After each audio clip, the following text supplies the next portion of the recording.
Hey everyone, and welcome back to my channel. My name is Alex Huberman, and I'm a first-year medical school student at the St. George University of London, currently based out of Cyprus. More of that in another video. Anyways, today I wanted to bring you 5 strategies from one of the greatest works on military strategy ever written, still studied today, and a little bit on how I apply these principles to my daily routine in medical school. The Art of War was written by a military general in China in the 5th century BC, approximately, by Sun Tzu. And until today, many professionals of all sorts of fields, including health practitioners, attempt to apply these principles brought down in this book, The Art of War, into the field of their expertise. They do this by likening the enemy that appears in the book to whatever sort of task or challenge that they're facing in their field. And by doing that, they attempt to apply these principles into their field.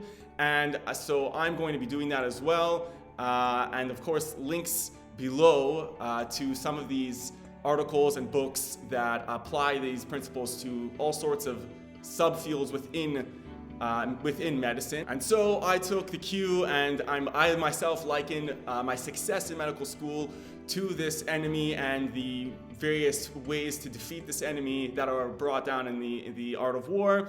And I wanted to share some of these principles with you and some of the ways that I apply the principles in possibly the most successful book on strategy to my routine. The first principle that I am going to talk about is that prolonged campaign will defeat your resources, and so you need to attack decisively if you want to achieve victory. The quote is, "There is no instance of a country having benefited from prolonged warfare. It is only one who is thoroughly acquainted with the evils of war that can thoroughly understand the profitable way of carrying it out."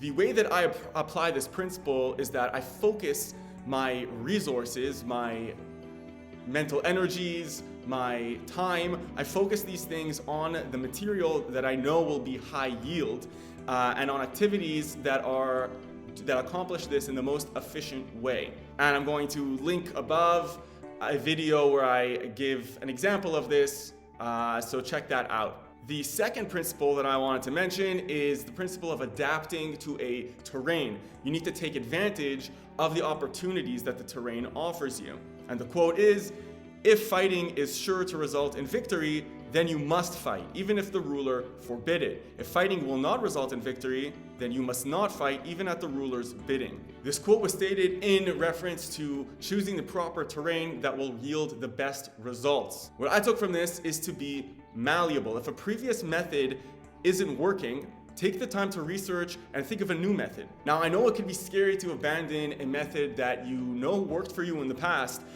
but sometimes you have to. So for example, the strategy, the method that I apply in studying neurology is focused on understanding the various pathways and understanding where lesions occur and what pathologies that can lead to. That's the key in neurology for me, to help me to understand it.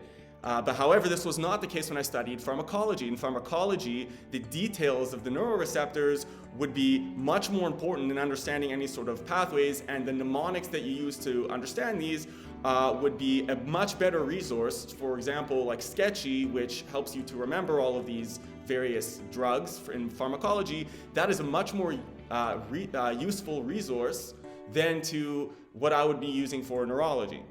The third principle is careful planning. Know the enemy and know yourself. If you know the enemy and know yourself, you need not fear the result of 100 battles. If you know yourself but not the enemy, for every victory gained, you will also suffer a defeat. If you know neither the enemy nor yourself, you will succumb in every battle. What I took from this is to get to know your limits, what you're good at, what you're not good at, what resources you have and resources you don't have, and to know what is required of you on exams in school. Now, both of these things can be difficult in their own right, since getting to know yourself, getting to know your limits can be hard to come to terms with, and getting to know what's required of you from your school can be very tedious. It can take a lot of work to research exactly what's required, to talk to previous students or students in years ahead of you. to go through the syllabus, to take practice exams. But I've definitely discovered that the honesty that's required to get to know yourself and the time that's required to figure out exactly what's required of you in terms of the school definitely pay off in the long run and will save you time in the future. The fourth principle that I took from The Art of War is only enter battles you know you will win, and this requires patience. Sun Tzu said, "The good fighters of old first put themselves beyond possibility of defeat and then waited for an opportunity of defeating the enemy. To secure ourselves against defeat lies in our own hands, but the opportunity of defeating the enemy is provided by the enemy himself." There's actually a lot that we can take from this quote, but the specific thing that I wanted to highlight was that it's important to make your goals achievable. Break your larger tasks into smaller tasks that are definitely achievable, and that small dopamine burst that you get for completing those smaller tasks will bring you on to the next one. We determine what tasks, what battles that we fight, make them battles that we will definitely win. And of course, this requires patience on our part, since we're breaking them into smaller tasks that can require spreading out a larger task over a long period of time, but over that time, we can accomplish a lot more. The fifth principle that I want to bring from Sun Tzu's masterpiece is that your army must be made into a single man, a single entity. Gongs and drums, banners and flags are means whereby the ears and eyes of the host may be focused on one particular point.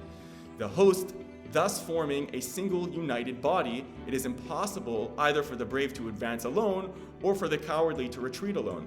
This is the art of handling large masses of men. I apply this in my routine by rallying around a central goal that unites all my tasks together. Although I just mentioned that you should divide your tasks into smaller tasks that are definitely achievable, it is essential not to forget your overall goal. In this case, for me, it's finishing medical school, becoming a doctor, and I picture those things. I will imagine, what it's like to be a doctor, what it's like to treat patients. And it's definitely made easier by the fact that I have clinical placements, that I am meeting patients, and I am getting to, apply the little bit that I know at this point. But that impetus of imagining what it's like to finish your larger goal, your larger battle, is enough to give meaning to all of these smaller tasks that can, at some points, a little bit small, that seem a little bit disjointed, that seem a little bit futile even at some points. When you're doing so many small tasks all day, you have lectures, you have labs, you have all these little things that you're doing. Keeping that central goal in mind is essential to my routine and to my inspiration to continue as things get harder throughout medical school. These then were the 5 principles that I took out of Sun Tzu's The Art of War. Use your resources efficiently to attack decisively. Adapt to take advantage of the opportunities that are presented to you. Know yourself and know your enemy in order to plan efficiently and properly. Enter smaller battles that you will definitely win. And rally around a central goal. Make your army, so to speak, into a single entity. These were the 5 principles that I wanted to share with you. I hope that you were able to take from this video a little bit of what I took out of The Art of War. I think that these principles can be applied to many different fields, not just in medical school. And so I hope that you were able to take, in whatever field you are, you're able to take these principles and apply them. In any case, check out the description below for some interesting links. Don't forget to subscribe and like this video for more content on medical school productivity and efficiency.